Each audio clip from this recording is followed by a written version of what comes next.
In this video, I got 5 tips for better event photos in low light.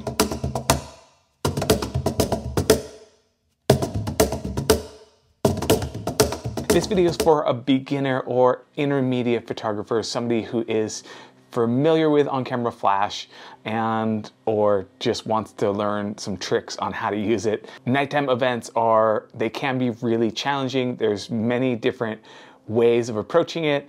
These are the things that go through my mind for every single event that I'm shooting. So let's just jump in with tip number 1, and that is your on-camera flash is what freezes the motion, not your shutter speed. So this allows a lot of freedom when you're trying to build up that ambient light that's in the room to show the vibe of the venue, as opposed to just shooting your on-camera flash and just having your people exposed and then the backgrounds go into pitch black. That could be a creative choice. If that's what you're trying to go for, then that's what you're trying to go for.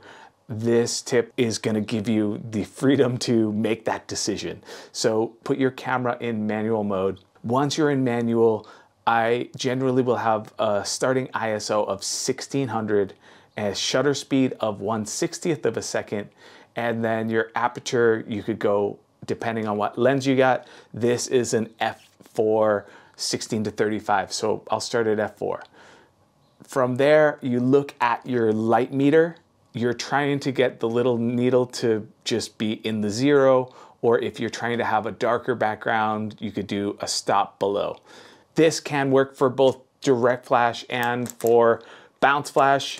If you don't know what direct flash is, it's just when you're shooting your flash directly at your subject, and bounce just means you're pointing it at an object, a ceiling, a wall. When your flash goes off, all the light that hits your subject is gonna freeze the motion because your flash duration is a lot shorter than your shutter speed.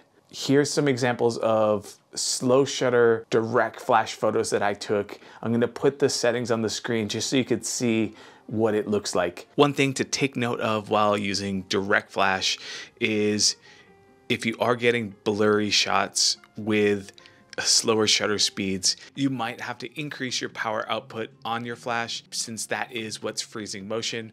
Keep in mind, when you do move further away from your subject, you will need more power. When you move closer, you will need less power. You'll notice in some of the photos, there is some ambient light creeping in. Could be a creative effect. If you keep your camera completely still, the background won't be so blurry. A lot of people use this technique to do shutter drags where they're moving the camera to create an effect. Either way, again, it is your creative decision which one you want to do, but your flash freezes motion. So tip number 2, that is for those of you as those bouncers out there. I know bouncing flash is preferred by many people just because they like the look, they love the soft light. Here's a couple of photos using bounce flash. You can see it's just a softer light than direct flash. So the one tip that I have is, if you're standing close to your subject and you're pointing your flash directly above your camera, your bounce angle might be a little bit too steep. You're gonna either light up your background behind the person, or you're gonna create shadows under the eyebrow. So the trick to avoid this, if you look at your on-camera flash, you just swivel it and then you just turn it back, and now you have your flash pointing behind you, and then you have your light source coming behind you at a nice angle into your subject's face. It's something that you want to keep in mind when you have your camera, if you're shooting above somebody like this, or if you're just close to somebody. It's a good way to get nice flattering light on your subject, because nobody really wants dark shadows under their eyebrows. Okay, so tip number 3, get a fixed focal length wide aperture lens. So what this does is it allows you to get just the room photos, the candids. I usually, if I'm shooting portraits of people, I will have my on-camera flash, but then I want to step away and shoot some photos of how the entire room, or every camera manufacturer makes an inexpensive one. I would recommend getting the wider angle lens, like a 24 to 35, so that's a 24, 28, or 35. If you have a camera with a full frame sensor, you can use a crop mode with that camera, which means you have two focal lengths. Basically, you have the 24, and then if you do the 1.6 crop, you get a 44, I think it is. So you get basically two lenses for the price of one. If you have an APS-C size sensor, you just have the crop, so you will have a 44mm lens.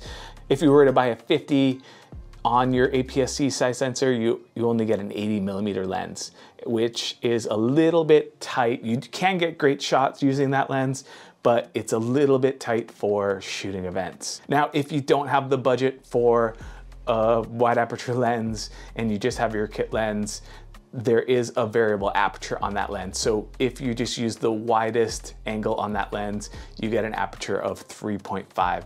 So using your 3.5 at the wide angle, you just can't zoom in, but getting creative with your angles, that's another solution to working in low light. Tip number 4, and that is set your camera to RAW. So RAW allows two things to happen. First, if you're just learning your on-camera flash, your chances are you're gonna blow out some photos, blow out some highlights. You have a higher probability of being able to recover those highlights. I still, to this day, make mistakes. That's part of the job. You're moving around, your flash is moving up and down. There's no real way to ensure that you're always gonna get a perfect exposure. So having the ability to fix some of the photos mistakes in post. Eventually, if you do it enough times, you'll know exactly how much room you have to fix something, or if you have to reshoot it. So having camera set to RAW, one, you're just able to manipulate the photo, the exposure a lot more in post, and then two, your white balance. Generally, I keep my camera set at daylight setting.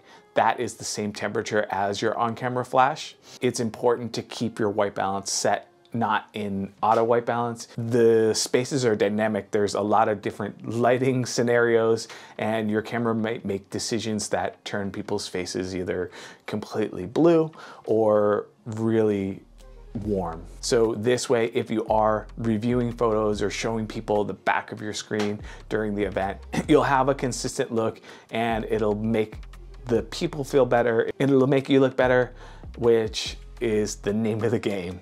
Okay, so moving to the 5th and final tip, and this is find a test subject, somebody that's either working the event or somebody that showed up early. Usually I try to find somebody that is working, that has a little bit of free time. You know, most events, everybody's kind of hustling at the beginning and they don't have a lot of time. So I don't take up a lot of their time, but I just ask somebody to stand in a part of the room where I think most of the action's gonna happen.